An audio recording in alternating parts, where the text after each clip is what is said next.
আসসালামু আলাইকুম। Advanced learning একাডেমির পক্ষ থেকে সবাইকে জানাই আন্তরিক শুভেচ্ছা ও অভিনন্দন। সুপ্রিয় অষ্টম শ্রেণীর শিক্ষার্থীরা, আজ সমাধান করব তোমাদের গণিত বইয়ের অনুশীলনী ৩ অর্থাৎ পরিমাপ, এই অধ্যায়ের অঙ্ক নং ২০ এবং ২১। এটি দেওয়া আছে তোমাদের ২০২৬ সালের গণিত বইয়ের পৃষ্ঠা ৪৪। আজ আমরা সমাধান করব ২০ এবং ২১ এই দুইটি অঙ্ক। শুরুতেই ২০ নং প্রশ্ন। একটি পুকুরের দৈর্ঘ্য ৩২ মিটার, প্রস্থ ২০ মিটার এবং পুকুরের পানির গভীরতা ৩ মিটার। একটি পানির মোটর দ্বারা পুকুরটি পানি শূন্য করা হচ্ছে, যা প্রতি সেকেন্ডে ০.১ ঘনমিটার পানি সেচতে পারে। পুকুরটি পানি শূন্য করতে কত সময় লাগবে? অর্থাৎ এখানে একটি পুকুরের কথা বলা হয়েছে, যে পুকুরটির দৈর্ঘ্য হলো ৩২ মিটার, প্রস্থ হলো ২০ মিটার এবং পুকুরের গভীরতা হলো ৩ মিটার। এই পানিপূর্ণ পুকুরটি মোটর দ্বারা পানি শূন্য করা হচ্ছে, আর এই মোটর প্রতি সেকেন্ডে ০.১ ঘনমিটার পানি সেচতে পারে। তাহলে এই পুকুরটি পানি শূন্য করতে মোট কত সময় লাগবে, এটি আমাদেরকে বের করতে বলা হয়েছে।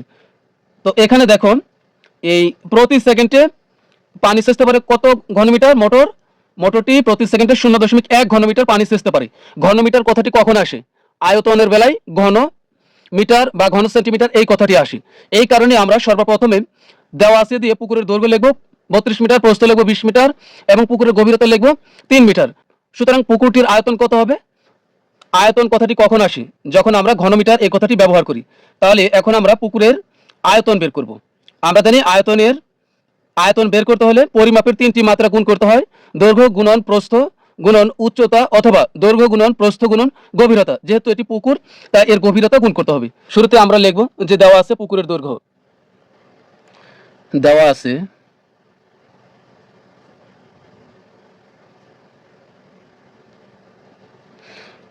পুকুরটির দৈর্ঘ্য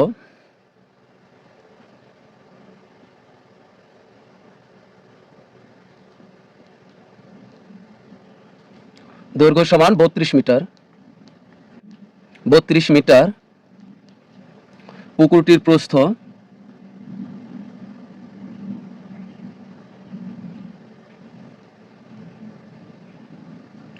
সমান হলো ২০ মিটার।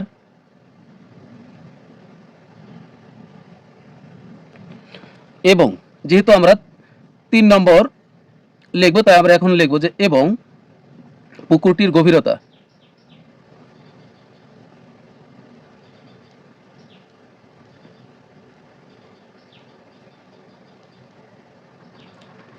দেওয়া আছে ৩ মিটার।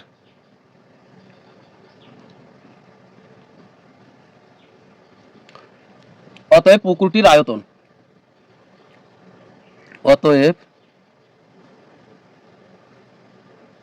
পুকুরটির আয়তন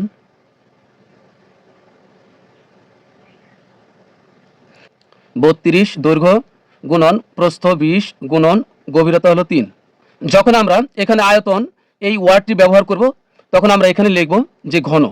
এখন এগুলো এই ৩টি যেহেতু মিটারে আছে, তাহলে এখানে হবে ঘন মিটার। যদি এখানে সেন্টিমিটার থাকতো, তাহলে এখানে হতো ঘন সেন্টিমিটার। তাহলে এখন সবগুলো আমরা গুণ করে দিব। মানে ৩২ গুণ ২০ গুণ হবে ৩, তাহলে হবে ১৯২০ ঘনমিটার।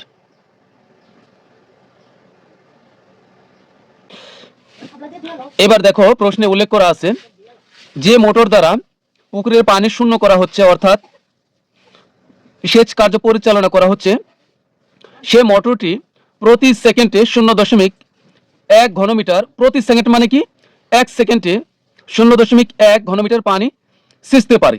তাহলে এখান থেকে আমরা একটি কথা সাজাবো যে ০.১ ঘনমিটার পানি সেচতে পারে ১ সেকেন্ডে। ০.১ ঘনমিটার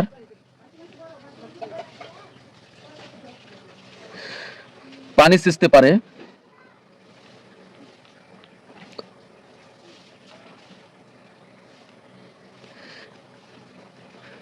১ সেকেন্ডে।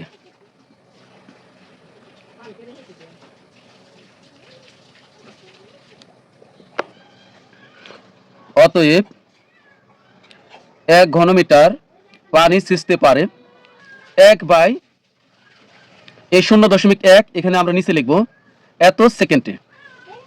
অতএব 1920 ঘনমিটার 1920 ঘনমিটার পানি সেচতে পারে। তো এখানে উপরে কম নিচে বেশি হলে এখানে গিয়ে গুণ হবে, তাহলে এখানে আমরা এটা গুণ করব। এখানে একের সাথে গুণ হবে 1920, আর এখানে নিচে যা আছে তাই 0.1, এখানে হবে এই সেকেন্ডে।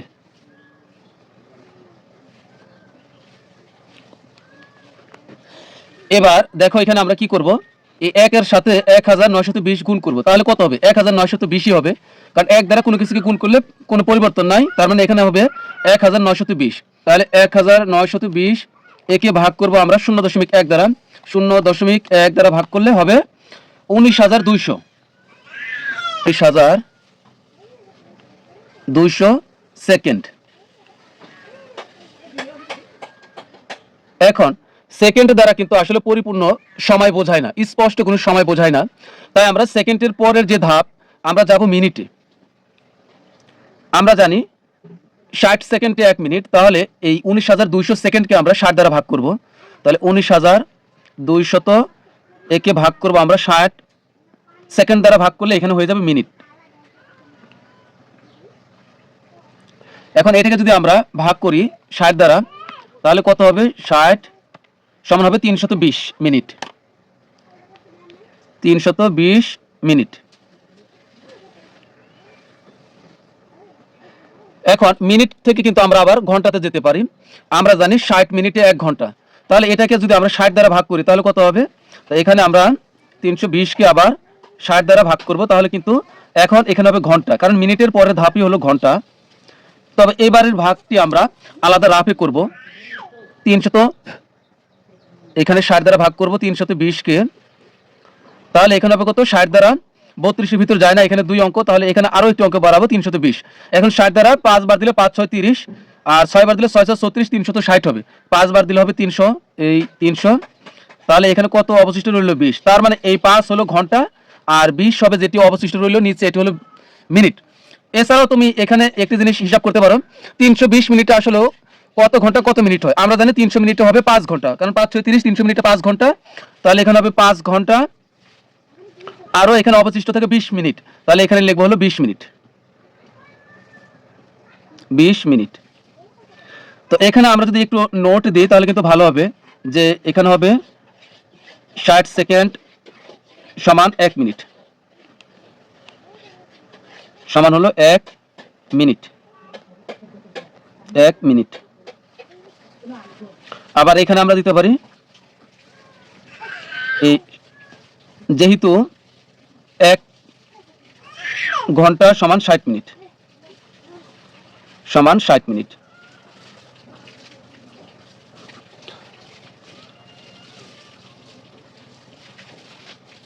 এখন এটি কিন্তু আমাদের উত্তর। তো এখানে আমরা লিখবো যে অতএব পুকুরটি পানি শূন্য করতে 5 ঘন্টা 20 মিনিট সময় লাগবে। অতএব পুকুরটি পানি শূন্য করতে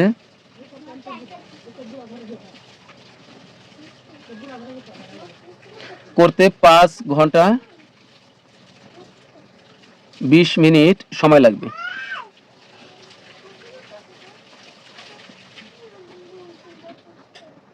এটাই কিন্তু আমাদের উত্তর।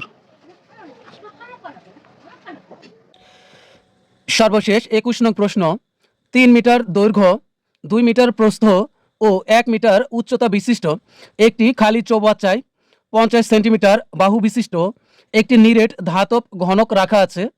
চৌবাচ্চাটি পানি দ্বারা পূর্ণ করার পর ঘনকটি তুলে আনা হলে পানির গভীরতা কত হবে? অর্থাৎ এখানে এটাই বলা হয়েছে যে 3 মিটার দৈর্ঘ্য, 2 মিটার প্রস্থ ও 1 মিটার উচ্চতা বিশিষ্ট একটি খালি চৌবাচ্চায় 50 সেন্টিমিটার বাহু বিশিষ্ট একটি নিরেট ধাতব ঘনক রাখা আছে। চৌবাচ্চাটি পানি দ্বারা পূর্ণ করার পর ওই ধাতব ঘনকটি যদি তুলে আনা হয় তাহলে কিন্তু পানির গভীরতা কমে যাবে। তাহলে তখন পানির গভীরতা কত হবে? অর্থাৎ ঘনকটি তুলে আনা হলে পানির আয়তন কিন্তু কমে যাবে, তাহলে এই পানির গভীরতা কত হবে এটি আমাদের বের করতে বলা হয়েছে। মনে করো এটি হলো একটি চৌবাচ্চা, যদিও এটি কোনো চৌবাচ্চাই নয়।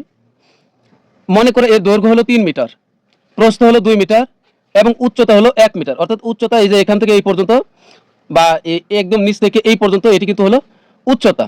যদিও এটির দৈর্ঘ্য কিন্তু 3 মিটার নয়, প্রস্থ 2 মিটার হবে না, উচ্চতাও কিন্তু 1 মিটার হবে না, এরপরও ধরে নাও। এখন বলা হচ্ছে এই একটি খালি চৌবাচ্চায় 50 সেন্টিমিটার বাহু বিশিষ্ট একটি নিরেট ধাতব, নিরেট মানে কি? নিরেট মানে হচ্ছে ভিতরে ফাঁকা নাই এমন।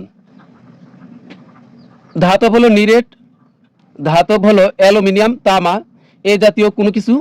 তো এখন আমাদেরকে বলছে যে একটি ঘনক, নিরেট ঘনক, ঘনক মানে কি?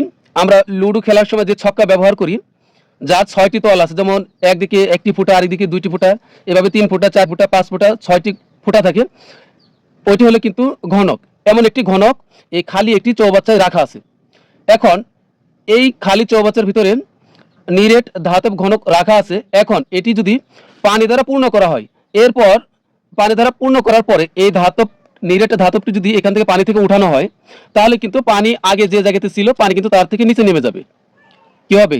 যদি নিরেট ধাতব ঘনকটি পানির ভিতরে থাকে নিচে, পর যদি এটি উঠানো হয় এখান থেকে, আগে যদি পানি এই পর্যন্ত থাকতো, যখন নিরেট ধাতব ঘনকটি উঠিয়ে নেওয়া হবে তাহলে কিন্তু পানিটা নিচে নেমে যাবে।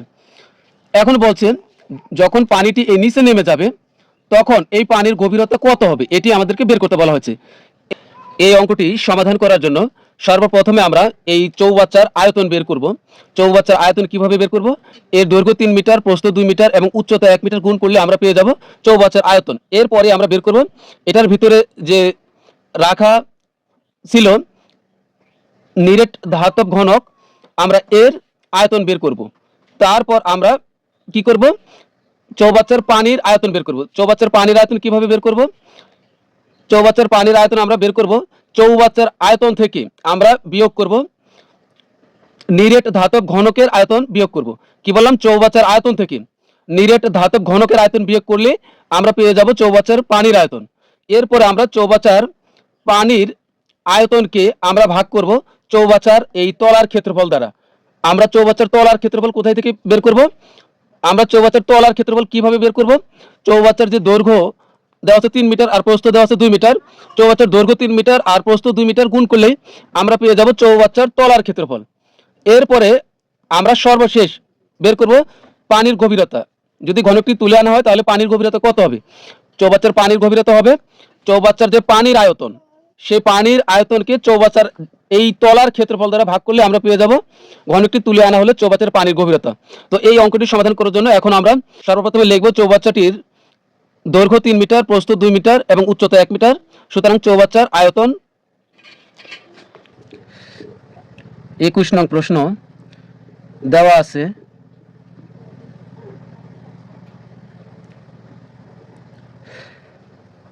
প্রাথমিকভাবে যেহেতু চৌবাচ্চাটা খালি, তাই আমরা লিখব যে খালি চৌবাচ্চার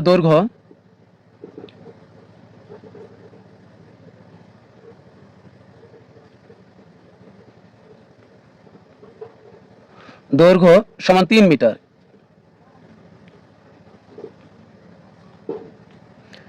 খালি চৌবাচ্চার প্রস্থ সমান 2 মিটার এবং খালি চৌবাচ্চার উচ্চতা সমান 1 মিটার। অতএব খালি চৌবাচ্চার আয়তন, অতএব খালি চৌবাচ্চার আয়তন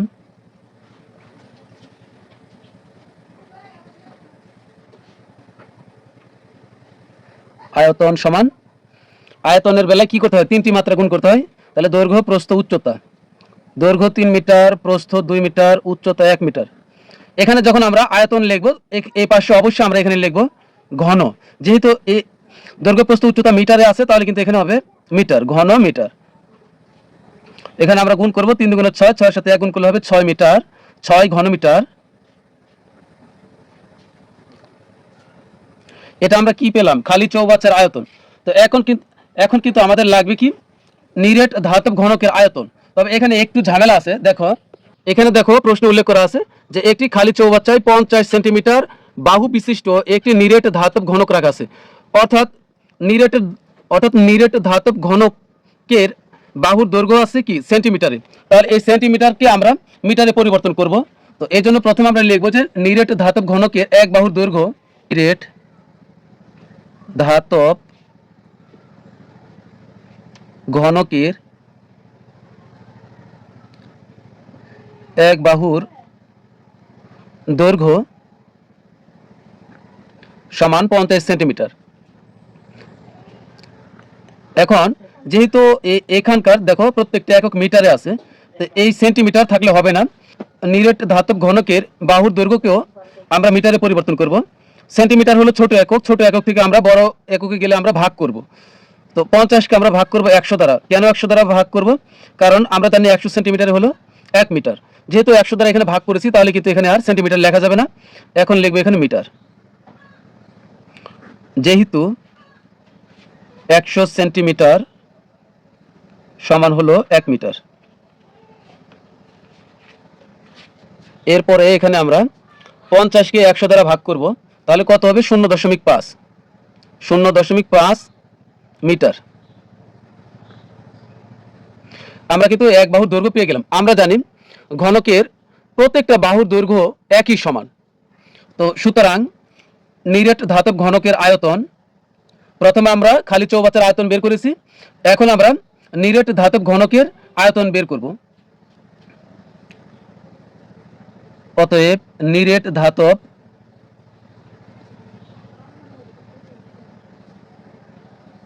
ঘনকের আয়তন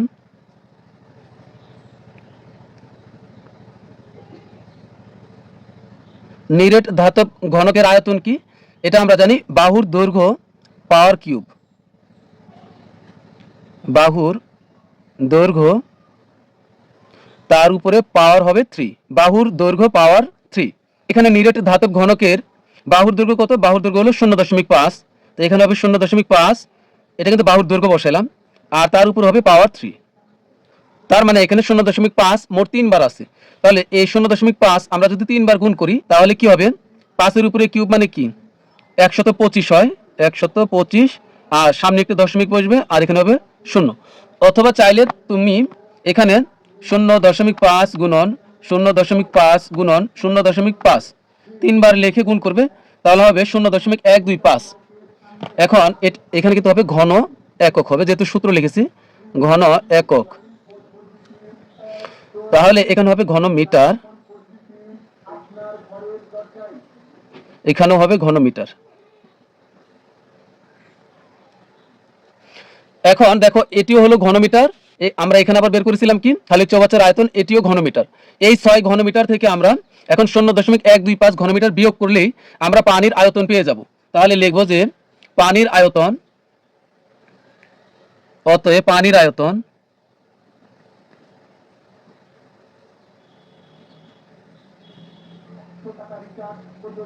আয়তন হবে 6 ঘনমিটার থেকে বিয়োগ করব 0.125 ঘনমিটার, এখানেও কিন্তু ঘনমিটারই হবে।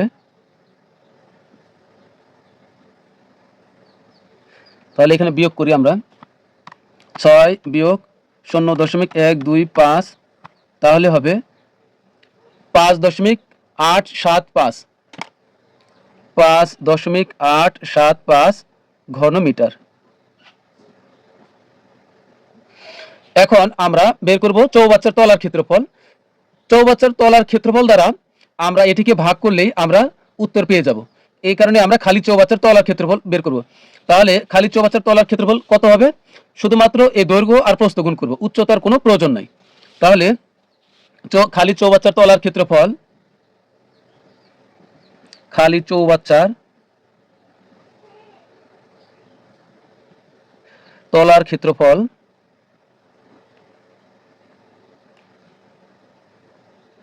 সমান দৈর্ঘ্য হলো 3 আর প্রস্থ হলো 2, ক্ষেত্রফল এই কারণে আমরা এখানে লিখব অবশ্যই বর্গ মিটার, তাহলে এখানে হবে 6 বর্গ মিটার। তাহলে এখন আমরা সর্বশেষ পর্যায়ে চলে এসেছি। আমাদের প্রশ্নে যেভাবে বলছে আমরা ঠিক এভাবে লিখব। এখানে লিখেছে চৌবাচ্চাটি পানি দ্বারা পূর্ণ করার পর ঘনকটি তুলে আনা হলে পানির গভীরতা কত হবে? তাহলে এখান থেকে আমরা দেখে দেখে লিখব যে ঘনকটি তুলে আনা হলে পানির গভীরতা সমান সমান দিয়ে আমরা এটাকে এই 6 দ্বারা ভাগ করব, তাহলে আমাদের উত্তর শেষ। তো এখন লিখব ঘনকটি তুলে আনা হলে পানির গভীরতা, ঘনকটি তুলে আনা হলে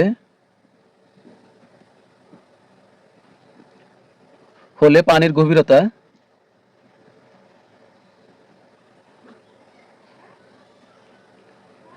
সমান হবে এই যে পানির আয়তন, এটাকে ভাগ করব আমরা খালি চৌবাচ্চার তলার ক্ষেত্রফল দ্বারা। তাহলে এখানে হবে 5.875, এটাকে ভাগ করব হলো 6। তবে মনে রাখবো গভীরতা কিন্তু অবশ্যই এখানে মিটার হবে। এটাকে যদি আমরা ভাগ করি তাহলে কত হবে? ভাগ হবে 6, তাহলে হবে 0.0979979। এরপরে আমরা আরো একটি অঙ্ক নিব, এখানে 2 নিব, যেহেতু এরপরের অঙ্কটি 6 আছে, তাহলে এখানে যেহেতু 1 ছিল তাহলে এখানে আমরা 1 যোগ করে লিখব। তাহলে এখানে হবে 0.9792 মিটার। এখন আমরা উত্তরটি বের করব সেন্টিমিটারে, ঠিক আছে, কারণ এটি মিটার 0.9792 মিটার, এটা অনেক ছোট হয়ে যাচ্ছে, তাহলে এই মিটারকে আমরা সেন্টিমিটার বানাবো, তাহলে বুঝতে সুবিধা হবে। তো এখানে আমরা 0.9792, অর্থাৎ আমাদের এখানে যা ছিল, এখানে ক্যালকুলেটরে যা বের হয়েছে, আমরা জানি 100 সেন্টিমিটার হলো 1 মিটার, তাহলে এর সাথে আমরা গুণ করব 100, তাহলে হবে 97.91 আছে। যেহেতু একের পরের অঙ্কটি 6, অর্থাৎ 4-এর চেয়ে বেশি, তাহলে আমরা এই 1-এর সাথে আরো 1 যোগ করে 2 লিখব। তো এখানে আমরা লিখব, তো এখানে আগে 100 দ্বারা গুণ করি, 100 দ্বারা গুণ করলাম, তাহলে এখানে হলো কি সেন্টিমিটার, যেহেতু 100 দ্বারা আমরা গুণ করেছি, তাহলে এখানে আমরা গুণ করলে হবে 97.92, 97.92 সেন্টিমিটার। তো এটি কিন্তু আমাদের উত্তর।